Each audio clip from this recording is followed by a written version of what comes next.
नमस्कार, टीवी 9 भारतवर्ष देख रहे हैं आप। मैं हूं अरुण सुंदराल। आजकल इंश्योरेंस हर किसी के लिए बेहद जरूरी हो गया है। मुश्किल समय में कोई परेशानी ना आए और मन की शांति के लिए भी इंश्योरेंस लिया जाता है। लेकिन कई बार कंपनियों के बड़े बड़े दावों और हिडन क्लॉजेस या जटिल पॉलिसी शर्तों की वजह से ये सरदर्द बन जाता है। सही इंश्योरेंस कंपनी चुनना और छिपी शर्तों से बचना एक चुनौती है। हमने सोशल मीडिया पर कई ऐसे उदाहरण भी देखे हैं जिसमें लोग परेशान हो रहे होते हैं। तो सही इंश्योरेंस कैसे चुनें और छिपे क्लॉजेस से कैसे बचें, इस सब पर बात करने के लिए आज हमारे साथ प्रोफेसर प्रतीक प्रियदर्शी जी हैं, जो कि insurance business management programme BIMTECH के चेयरपर्सन है। बहुत बहुत स्वागत प्रतीक जी आपका टीवी 9 पर। बहुत बहुत शुक्रिया। Thank you Arun ji. सबसे हैप्पी टू बी पहला हियर विद यू। जी जी, सबसे पहला सवाल तो मेरा यही रहेगा कि बहुत सारी कंफ्यूजन है। इंश्योरेंस चुनते समय ग्राहकों को सबसे पहले किन बातों पर ध्यान देना चाहिए जो सबसे इंपॉर्टेंट है? अरुण जी, ऐसा है कि इंश्योरेंस या बीमा ऐसी चीज है जो कि नॉर्मल कोर्स में एक इंसान कभी इस्तेमाल करना नहीं चाहता है, क्योंकि ये या तो विपदा या आपदा के टाइम पे ही आता है। इंश्योरेंस क्लेम, पहली बात तो ये रही। दूसरी बात ये कि इंश्योरेंस दो तरह के होते हैं, पर्टिकुलरली जिस कंटेक्स्ट में हम बात कर रहे हैं। या तो जीवन बीमा होता है या फिर हेल्थ का होता है, स्वास्थ्य का होता है। बीमा और भी तरह के होते हैं, लेकिन अभी हमारा फोकस सिर्फ लाइफ या हेल्थ इंश्योरेंस पे होगा तो बेहतर है। अब अगर हम हेल्थ इंश्योरेंस की बात करें, जो सबसे ज्यादा आज की तारीख में सोशल मीडिया पे फैला हुआ है, और फैलने के कारण भी हैं, क्योंकि अगर हम क्लेम सेटलमेंट रेशियो की बात करें, अगर किसी इंश्योरेंस कंपनी, बीमा कंपनी का क्लेम सेटलमेंट रेशियो 85% है, तो इसका मतलब हुआ कि उसके 85% क्लेम्स का निष्पादन उन्होंने किया, दावा का। लेकिन वो 85% निष्पादन के लिए कोई बात नहीं करता है। वो 15% जो नहीं हुआ है उस पर उंगलियां उठ जाती हैं। तो ये एक, और and this is human psychology. ऐसा नहीं है कि ये कोई बड़ी अजीबोगरीब बात है, ये नॉर्मल कोर्स में होता है, क्योंकि जिसका दावा, जिसका क्लेम नहीं मिलता है, वो शोर मचाता है। बिल्कुल। अगर हम हेल्थ इंश्योरेंस की बात करें, तो हमें ऐसी कंपनी का चुनाव करना चाहिए, नंबर वन, जिसका कि दावा निष्पादन का जो रेट है वो सबसे अच्छा हो। इसका मतलब ये होता है कि संभावना रहती है कि नॉर्मल कोर्स में आपका भी क्लेम पेमेंट होगा। पहली बात तो ये। दूसरी बात क्या होता है कि उसकी पॉलिसी के टर्म्स एंड कंडीशंस क्या है, पॉलिसी फीचर्स, जो हम कहते हैं कि भाई किन शर्तों पे हमने ये इंश्योरेंस प्रीमियम लिया है, या किन शर्तों पे इंश्योरेंस कंपनी ने हमें ये पॉलिसी दिया है। जी। मेरा अपना मानना है कि सबसे इंपॉर्टेंट मेरे लिए तीसरा पॉइंट होता है, और वो ये होता है कि मैं कितना अफोर्ड कर सकता हूं प्रीमियम देना। भाई, प्रीमियम के लिए तो लाखों करोड़ों में प्रीमियम हो सकता है, लेकिन मेरी हैसियत कितनी है, मैं कितना प्रीमियम दे सकता हूं, उस पर भी डिपेंड करता है कि मैं किस बीमा कंपनी का चुनाव करूं हेल्थ इंश्योरेंस के लिए। जी। उसके अलावा अगर कोई ऐसी पॉलिसी है जिसमें हम बाद में कुछ वैल्यू एड ऑन कर सकें, जैसे मैंने अपने एक फैमिली फ्लोटर पॉलिसी लिया है। मैं अकेला था, कुछ दिनों बाद मेरी शादी होती है, तो मेरी पत्नी या बीवी आ जाती है लाइन में, उसके कुछ दिनों बाद एक बच्चा आ जाता है। तो ऐसी पॉलिसी हमें लेनी चाहिए जिसमें कि ये फ्लेक्सिबिलिटी हो कि हम इन चीजों को ऐड करा सकें। End of course, last but not the least, exclusions क्या क्या हैं ये हमें देखना चाहिए, क्योंकि कई जगहों पे हॉस्पिटल्स के लिस्ट भी छोटे होते हैं। तो मेरा अपना मानना है कि इन चीजों पर अगर हम ध्यान देते हैं, तो हेल्थ इंश्योरेंस के लिए हम ये पॉलिसी किस इंश्योरेंस कंपनी से हम ले सकते हैं। जी। ना, अब अगर हम लाइफ इंश्योरेंस की बात करें, लाइफ में थोड़ा सा एक ट्विस्ट हम कहते हैं जिसको, वो इसलिए कहते हैं क्योंकि लाइफ इंश्योरेंस कंपनी से एक लॉन्ग टर्म कॉन्ट्रैक्ट हमारा होता है। एक बार हमने पॉलिसी ले ली तो 20 साल, 25 साल, 30 साल तक चलती है। तो उसमें इन सारी चीजों में सबसे इंपॉर्टेंट ये होता है कि आप टर्म्स एंड कंडीशन देखें और अपनी अफोर्डेबिलिटी, मैं कितना प्रीमियम दे सकता हूं। ठीक है। आपने इसमें क्लेम सेटलमेंट रेशो की बात की, आपने कवरेज ऑप्शंस की बात की, लेकिन कंपनीज की विश्वसनीयता वो कैसे ग्राहक देख सकता है कि भाई ये कंपनी मुझे क्लेम सेटलमेंट रेशो 85% प्लस दिख रहा है, लेकिन क्या ये ट्रस्ट वर्दी है? ये कैसे ग्राहक देखे? देखिए, one of the best possible solutions एक जो कि हमारे देश में सबसे यूनिक चीज़ है कि हमारे पास एक रेगुलेटर है, इंश्योरेंस रेगुलेटरी डेवलपमेंट अथॉरिटी के रूप में, जो कि इंश्योरेंस कंपनीज के फंक्शनिंग को, उनके कार्यकलाप को बहुत पैनी नज़र से देखता है। जी। जो भी हमारे पास डेटा होता है इंश्योरेंस कंपनीज का, चाहे वो प्रीमियम कलेक्ट करने का हो या दावा देने का हो, रेगुलेटर के पास जाता है ना। रेगुलेटर अपने एंड से साल के अंत में हर साल ये सारे इंफॉर्मेशंस पब्लिक डोमेन में रिलीज करते हैं। ये हुआ एक कि जहां से डेटा की विश्वसनीयता का हमारे पास प्रमाण आता है। दूसरा क्या है कि इस तरह के जितने भी इंश्योरेंस कंपनीज हैं, उनके जो रिलेशनशिप होते हैं, उनका जो एक रिश्ता होता है हॉस्पिटल वालों के साथ, उसके भी अग्रीमेंट्स होते हैं, वो भी इंश्योरेंस कंपनी की तरफ से रेगुलेटर के पास भेजे जाते हैं। तो अगर हम विश्वसनीयता की बात करें तो सबसे पहली बात तो ये कि भाई आईआरडीए का रेगुलेशन है। दूसरा कि इंडिविजुअल इंश्योरेंस कंपनी का रिश्ता होता है। और ठीक है। सबसे महत्वपूर्ण कि सारी इंश्योरेंस कंपनीज की लायबिलिटी के पीछे सरकार खड़ी है। आपको अगर शिकायत है तो ग्रीवांस मैकेनिज्म बना हुआ है, आप ठीक है। बिल्कुल जाएंगे।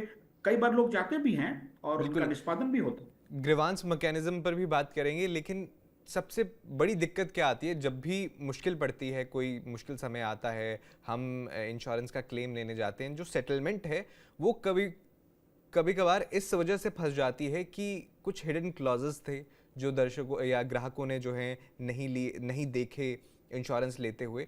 तो कौन से कॉमन क्लॉजेस हैं, हिडन क्लॉजेस हैं जिन पर ध्यान देना बहुत ज़रूरी है, जो आप बता सकें? अरुण जी, ऐसा है कि ये सबसे कॉमन समस्या है कई लोगों को कि भाई उस वक्त हमें तो अपने बताया नहीं, जानकारी नहीं थी। होता क्या है कि इंश्योरेंस कंपनी सारी चीजें अपने पॉलिसी टर्म्स एंड कंडीशन में लिख के देती है। जाहिर सी बात है कि आपका या मेरा अगर कोर एरिया इंश्योरेंस का या बीमा का नहीं है, तो कोई भी उस पूरे कागजात को वर्ड बाय वर्ड नहीं पढ़ता है। बिल्कुल। मोटे तौर पे हम जान लेते हैं कि हाँ भैया हेल्थ इंश्योरेंस है ना, तो हाँ है जी, बात खत्म हो गई। अब कई हमारे केसेस होते हैं जिसमें कि इंश्योरेंस कंपनी की तरफ से होता है कि वेटिंग पीरियड है आपका ना। वेटिंग पीरियड का मतलब हुआ कि अगर 2 साल या 3 साल या 4 साल के बीच में आपके पहले, जिसको हम कहते हैं प्री एग्जिस्टिंग, यानी जन्मजात या इंश्योरेंस पॉलिसी लेने के पहले कोई बीमारी अगर आपको हुई हो, तो हम वो 2 साल या 3 साल या 4 साल तक कवर नहीं करते हैं। अब समस्या हमारे लिए क्या होती है कि कुछ कंपनियां 2 साल का वेटिंग पीरियड रखती हैं, कुछ 3 का, कुछ 4 का। हम इस मुगालते में रहते हैं कि साहब 2 साल होता है, चलो निकल जाएगा हमारा। सच्चाई ये है कि उस इंश्योरेंस कंपनी ने 4 साल कर रखा है। तो एक तो ये समस्या आती है हमारे पास कि waiting period is a cause of concern. Second क्या होता है कि कई बार रूम रेंट की लिमिट्स होती है। अब हमें मालूम नहीं भाई, एज अ पेशेंट अगर मैं हॉस्पिटल जाता हूं तो मेरी प्रायोरिटी ये होती है कि भाई अच्छे से अच्छा मेडिकल सुविधा मैं अपने पेशेंट को दिलवा सकूं। जी। उस वक्त कोई पॉलिसी कॉपी निकाल के देखता नहीं है कि मेरा रूम रेंट का कितना लिमिट है। तो नॉर्मल कोर्स में room rent limit is again a cause of concern, जो कि जिसको हम कहते हैं कि ये हिडन क्लॉजेज होते हैं। तीसरा होता है कि कई बार को पेमेंट के इश्यूज आते हैं हमारे पास। को पेमेंट का मतलब ये हुआ कि अगर मान लीजिए आपका 1,000 रुपए का खर्च आया है, तो इंश्योरेंस कंपनी कहती है कि भाई 1,000 में से हम सिर्फ 800 का ही पेमेंट करेंगे, 200 आपको अपनी जेब से देने होंगे। और ये इसलिए होता है कई बार कि कुछ ऐसी बीमारियां हैं, अब जैसे 55-60 साल से ऊपर के लोगों में कैटरेक्ट की बीमारी होती है आंखों में। ये एज रिलेटेड है, उस उम्र में लोगों को होता है। तो इंश्योरेंस कंपनी का कहना है कि चलो ठीक है, हम कवर करेंगे, लेकिन हम पूरा कवर नहीं करेंगे क्योंकि ये नॉर्मल कोर्स में एज रिलेटेड होता है। तो वहां पर हमारा आ जाता है को पेमेंट का। कई लोगों को उसकी जानकारी नहीं होती है। जी। उसके अलावा कई बार होता है कि मेरी जानकारी के, या मैं भूल गया, मेरी पॉलिसी एक्सपायर कर गई। अब अगर 4 या 10 दिन या 20 दिन के बाद मैं रिन्यूअल के लिए जाता हूं, तो पहली बार तो इंश्योरेंस कंपनी बोलती है कि साहब रुको, आपको 15 दिन और वेटिंग पीरियड लगेगा। हो सकता है उस बीच में आपका कोई क्लेम आया हो, जो वो कहेंगे हम पेमेंट नहीं करेंगे क्योंकि आपका प्रीमियम नहीं आया हमारे पास। जी। तो कई बार ये जानकारी होनी चाहिए। और सबसे इंपॉर्टेंट चीज क्या है कि हेल्थ इंश्योरेंस का प्रीमियम विद एज, उम्र के साथ बढ़ता है। कई बार लोगों को यह गलतफहमी हो जाती है कि साहब 40 से 45 के बीच में एक ही प्रीमियम रहता है। हम्म। कई बार प्रीमियम चेंज करता है, लोगों को शिकायतें आती है। तो ये सब छोटी मोटी चीजें हैं जिसके कारण सब लिमिट्स होते हैं। ये सब चीजें हैं जो कि नॉर्मल कोर्स में इंश्योरेंस कंपनी आपको बताती नहीं है, वो लिख के दे देती है फाइनल प्रिंट्स में, और हम में से कोई पढ़ता नहीं है उसको। बिल्कुल यही समस्या आ जाती है। आजकल हमने ये बहुत देखा कि जो एडवर्टाइजमेंट्स आती हैं कि 200 रुपये प्रति मंथ पर मंथ आप दीजिए और आप इंश्योरेंस ले लीजिए। तो एक तो हो गए सस्ते प्रीमियम वाले इंश्योरेंस, और एक होते हैं कि अच्छे इंश्योरेंस। सस्ता और अच्छा, इसमें संतुलन कैसे बनाए आदमी? अरुण जी, बहुत बहुत मुश्किल सवाल आप पूछ रहे हैं। लेकिन मैं आपको ये भी बता दूं कि ये सवाल जो आपने पूछा है, ये बहुत ही रेलेवेंट और इम्पॉर्टेंट सवाल है। क्योंकि जहां पर कैपिटा इनकम एक बेसिस होता है हमारे देश में कई सारी चीज़ों के लिए, वहां पर हमारा ये मानना है कि आप जब इंश्योरेंस पॉलिसी लेते हैं तो नॉर्मल कोर्स में आपकी जो भी वार्षिक आय हो उसका 3, 4 या 5% से ज्यादा प्रीमियम आपको नहीं देना चाहिए। मैं आपको एग्जाम्पल से समझाने की कोशिश करता हूं कि अगर आपकी आय साल की 20 लाख रुपए की है, तो मैं ये उम्मीद करूंगा कि आप साल में 55-60 हजार रुपए से ज्यादा का इंश्योरेंस प्रीमियम ना दें, क्योंकि फिर बाद में अफोर्डेबिलिटी की इशू आती है। जी। अब सस्ता, अच्छा और बहुत बढ़िया, महंगा वाले में समस्या क्या है कि इसमें कवरेजेस बढ़ जाते हैं, यानी कि हम अलग अलग सेक्शंस में अलग अलग कवरेजेस। अब किसी पॉलिसी में रूम रेंट की लिमिट नहीं है, किसी पॉलिसी में हम कुछ भी कवर करने को तैयार हैं, क्यों? क्योंकि प्री एग्जिस्टिंग हम कवर कर रहे हैं। कुछ पॉलिसीज में सिंपल सा होता है कि साहब अगर आपको आवश्यकता है तो हम अंगदान क्या वाले लोगों के भी केसेस में हम आपको प्रीमियम उसका पैसा देंगे क्लेम का। जाहिर सी बात है कि जितनी सुविधाएं आप लेंगे प्रीमियम उतना बढ़ता है। जी। अगर आपका सम इंश्योर्ड ज्यादा है, यानी कि आपने बीमा की राशि बढ़ा रखी है, तो प्रीमियम बढ़ जाता है। इसका यह मतलब नहीं है कि जो आपने पॉलिसी ली उसमें अगर बीमा राशि कम है तो उसमें पूरे कवरेज नहीं होते हैं। सबसे मुख्य आप देखिए, हमारे यहाँ प्रधानमंत्री द्वारा जो जारी किया गया है हेल्थ इंश्योरेंस का, वो बहुत बहुत ही ज्यादा पॉपुलर है, बहुत ज्यादा जी। सफल है वो। ये एक सवाल बनता है कि आपने भी जिक्र किया कि मान लीजिए प्रीमियम की जो है पेमेंट मिस हो जाती है, तो क्या उस स्थिति में आदमी क्या करे? दोबारा से उसे स्टार्ट करे, या क्या प्रोसेस होता है इसका? देखिए, अव्वल तो ऐसा होना नहीं चाहिए, क्योंकि हमारे आपके ऊपर इतना दायित्व होना चाहिए कि हम अपने कम से कम सुरक्षा की बात पर सबसे पहले ध्यान दें। लेकिन क्या करेंगे, हम भी इंसान हैं, गलतियां हमसे भी हो जाती हैं। कई जी। बार ऐसे हालात हो जाते हैं कि टाइम पर हमने अपना इंश्योरेंस प्रीमियम नहीं जमा किया है। इसमें दो तीन तरह के इश्यूज आते हैं। सबसे पहली बात तो ये कि जिस दिन आपकी पॉलिसी एक्सपायर कर गई, अगले दिन से आपकी पॉलिसी इफेक्टिव नहीं है। अगर मैं 2 दिन, 4 दिन, 5 दिन या 15 दिनों के बाद वापस जाता हूं रिन्यूअल कराने के लिए कि भाई मेरी कवर वापस करो, तो कई बार इंश्योरेंस कंपनीज कहती हैं कि भाई आप वेट करो, इंतजार करें। क्यों?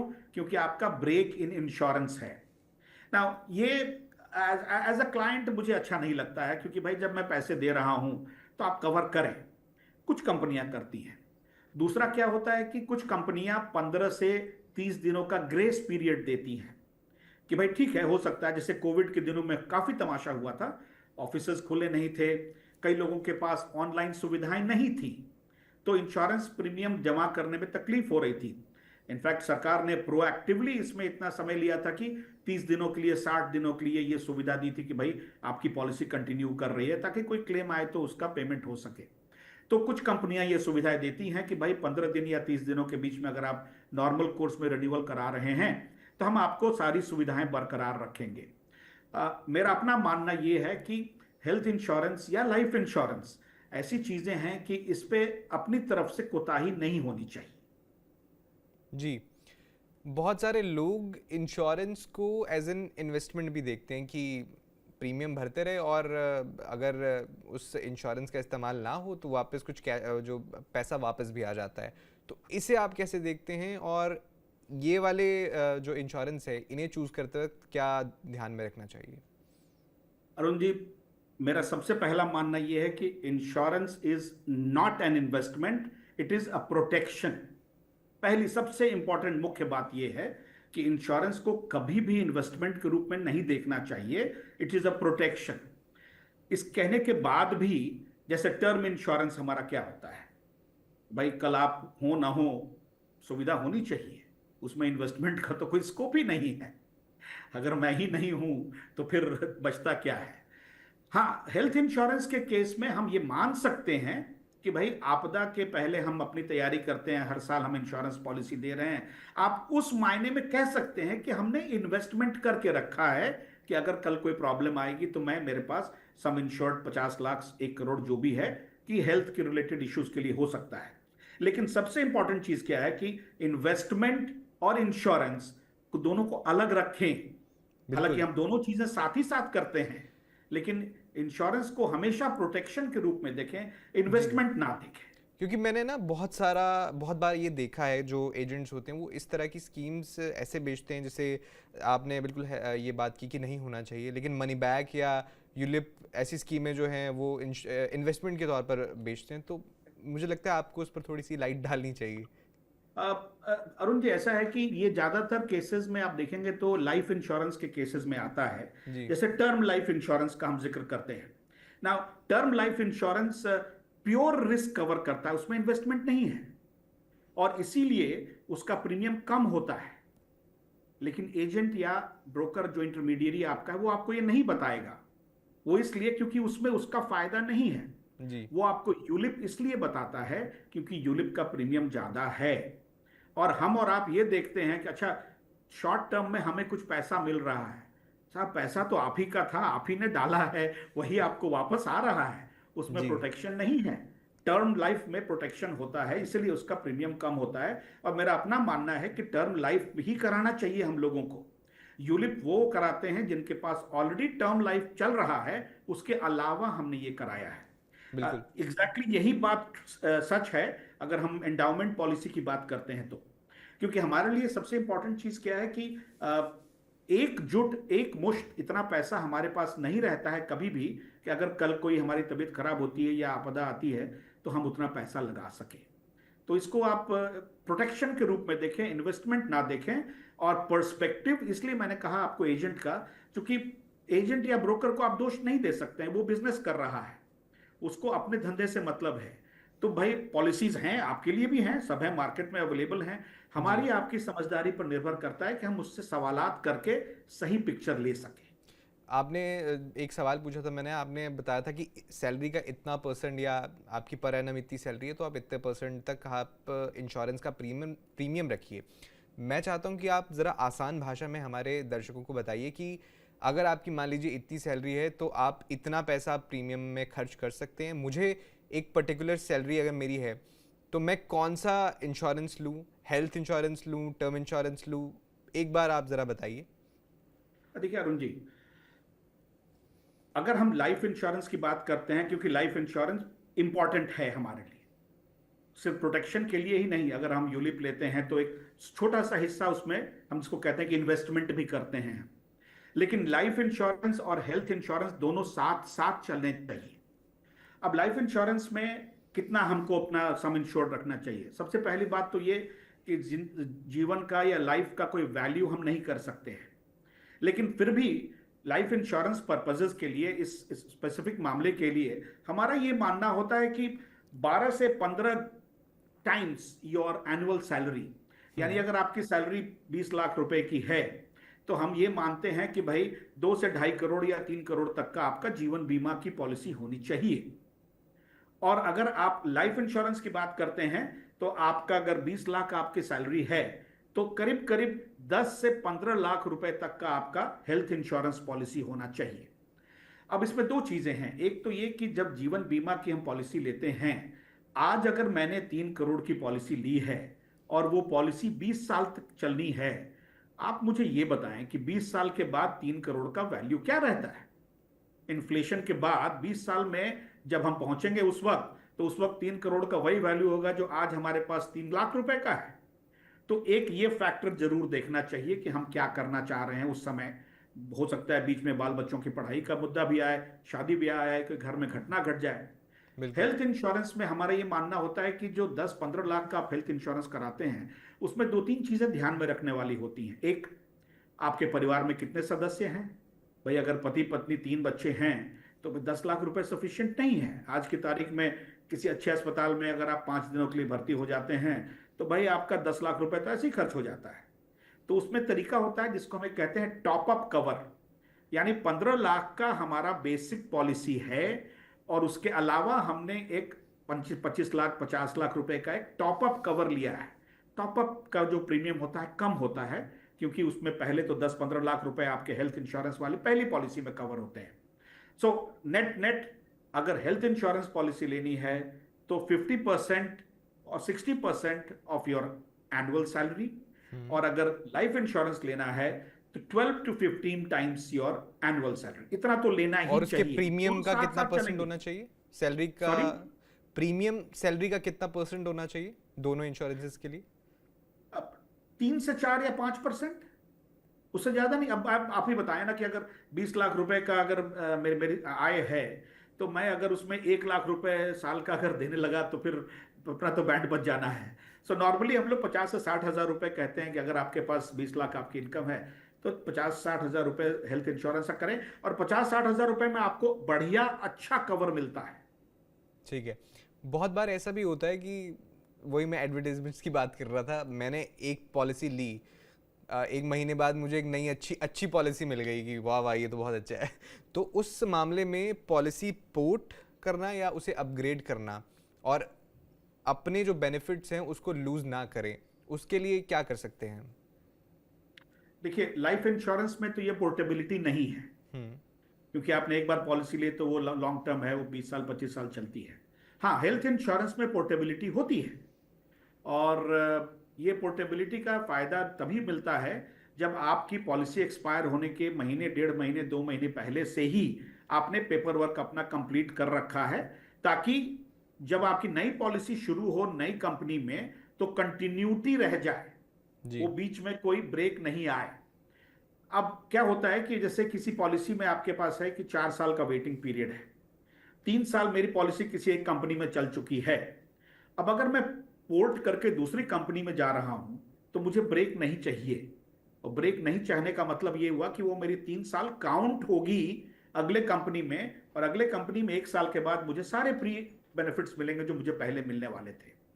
सबसे इंपॉर्टेंट बात क्या होती है पोर्टेबिलिटी के लिए, कि कम से कम 30 35 या 40 दिन पहले से ये काम शुरू करना होता है, क्योंकि पेपर वर्क की जरूरत होती है उसमें, और वो पेपर वर्क में टाइम लगता है, इसीलिए पोर्टेबिलिटी में समय लगता है, सो दैट आपका ब्रेक इन इंश्योरेंस ना हो। और पोर्टेबिलिटी आज की तारीख में तो रूटीन मैटर बन गया है। कहीं बिल्कुल। पर अगर आपको अच्छी सर्विसिंग ना मिल रही हो, कुछ ऐसे शर्तें हैं उसमें जो आपको परेशान कर रही हैं, आप कर सकते हैं। मैंने आपको पहले एक बार बात बताई थी अभी कुछ देर पहले कि कुछ फ्लेक्सिबिलिटी होनी चाहिए कुछ पॉलिसीज में, कि भाई मैं अपग्रेड कर सकूं या नए मेंबर्स को ऐड कर सकूं, तो कई बार ये सुविधा भी मिल जाती है पोर्टेबिलिटी के बाद। आज के समय में इस इंडस्ट्री में कोई ऐसे नए बदलाव आए हैं जो ग्राहकों को जानना चाहिए कि हाँ भाई ये चेंजेस हो रहे हैं, ये ग्राहक ज़रूर ध्यान में रखें? Very short answer. यस, सबसे इंपॉर्टेंट चीज ये है कि हमें आपको सजग रहना पड़ेगा, क्योंकि आज की तारीख में हेल्थ इंश्योरेंस बहुत ही इंपॉर्टेंट मुद्दा है। इस पर सरकार काम कर रही है, रेगुलेटर काम कर रहे हैं, जीआई काउंसिल काम कर रही है, और अभी तो कुछ दिनों पहले भी बहुत तगड़ा मुद्दा आया था कि कुछ हॉस्पिटल्स ने तो मना कर दिया कि साहब हम एक स्पेसिफिक इंश्योरेंस कंपनी का नहीं, आपको हम कैशलेस देंगे। जी। कैशलेस का मतलब होता है कि बिना पैसे खर्च किए हुए आपका क्लेम सेटल हो जाता है। तो हमें आपको सजग रहना पड़ेगा कि जो रेगुलेशंस आ रहे हैं मार्केट में हेल्थ इंश्योरेंस को कवर करने के लिए, उसकी जानकारी रखें, नंबर 1। नंबर 2, सबसे इंपॉर्टेंट होता है कि लिस्ट ऑफ हॉस्पिटल सर्कुलेट होता है। मेरी इंश्योरेंस कंपनी मुझे हर महीने एक मैसेज भेजती है कि साहब ये इंश्योरेंस कंपनी को हमने ब्लैक लिस्ट कर दिया है, आप वहां ना जाएं अगर कोई क्लेम आता है। ये जानना जरूरी होता है हम लोग के लिए। तीसरा सबसे इंपॉर्टेंट चीज क्या होता है कि पॉलिसी टर्म्स एंड कंडीशंस आपकी उस साल में चेंज नहीं कर सकती हैं। अगर कोई कहता है कि बीच में हम कर रहे हैं तो गलत है, सजग रहें। और लास्टली मैं ये कहूंगा कि लेट्स अनकॉम्प्लिकेट थिंग्स। हम लोग पॉलिसी टर्म्स एंड वर्डिंग जो यूज करते हैं, इतने जार्गन्स होते हैं, इतने लीगल होते हैं कि बेचारा कॉमन मैन तो दब जाता है। इनफैक्ट बिल्कुल। एक इंश्योरेंस कंपनी है, मुझे नाम नहीं याद है किसका, जिसका टैग लाइन था कि लेट्स अनकॉम्प्लिकेट थिंग्स। तो वो जरूरी है हमारे लिए। एक इम्पॉर्टेंट पॉइंट ज़रूर पूछना चाहूँगा, शिकायत कहाँ कर सकते हैं? अगर किसी ग्राहक को अपनी कंपनी से, पॉलिसी से कोई दिक्कत है, तो आसान शिकायत वो कहाँ कर सकते हैं? नॉर्मली देखिए हम देखते हैं सबसे सोशल पहले मीडिया पे लोग कर रहे होते हैं, लेकिन सही मैकेनिज्म क्या है? नहीं नहीं, देखिए ऐसा है अरुण जी कि सोशल मीडिया पे लोग इसलिए करते हैं ताकि जो भी पावर्स में हैं वो लोग देखें कि भाई मेरा नाम खराब हो रहा है। वो अपना तरीका है लोगों का, उस पर मैं कोई कमेंट नहीं करना चाहूंगा, लेकिन जो नॉर्मल तरीका प्रोसेस होता है वो उसमें IRDA जो हमारा रेगुलेटर है उसने और इंडिविजुअल इंश्योरेंस कंपनी ने रास्ता बना रखा है। कई जी, बार लोगों को शिकायतें होती हैं। सबसे पहला होता है कि आप उस इंश्योरेंस कंपनी के ग्रीवांस सेल को लिखें कि भाई मेरी ये शिकायत है, मेरा ये ग्रीवांस है।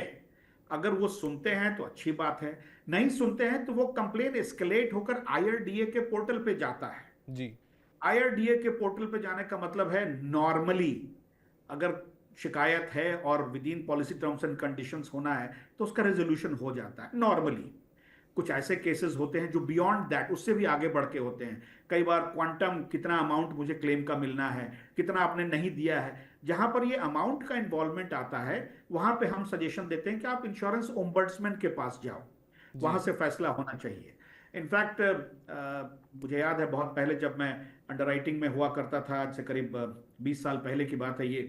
अ, कई इलाके ऐसे थे हमारे देश के जहां पर कि स्पेसिफिक इंश्योरेंस कंपनीज ने बोल रखा था कि साहब हम ये शिकायतें सिर्फ यहीं पर सुनेंगे ताकि हमसे बेहतर जी, आपकी जी, समस्या कौन समझेगा।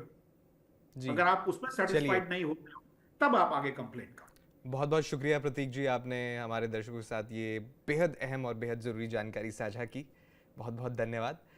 तो बिल्कुल, आप अगर कुछ लास्ट कमेंट एक लाइन में कुछ करना चाहें तो आप कर सकते हैं। Arun ji thank you very much. मैं यही रिक्वेस्ट करूंगा आप सबों से जितने हमारे दर्शक हैं कि लाइफ इंश्योरेंस तो लेते ही हैं हम लोग, आप प्लीज हेल्थ इंश्योरेंस भी लें, क्योंकि जी, विपदा आपदा कब आएगी कोई नहीं जानता है। Let us be prepared for this. जी। बहुत बहुत शुक्रिया प्रतीक जी। तो थैंक यू दर्शकों, सर, आपने थैंक यू। किस तरह, जी बिल्कुल, आपने सुना प्रतीक जी को, बहुत वैल्यूएबल इंसाइट्स उन्होंने इंश्योरेंस और इस इंडस्ट्री को लेकर दी। उम्मीद है कि इंश्योरेंस की दुनिया को समझने और सूझबूझ से फैसले लेने के लिए इसमें आपको मदद मिली होगी। तो बाकी खबरों के लिए आप देखते रहिए TV9 भारत।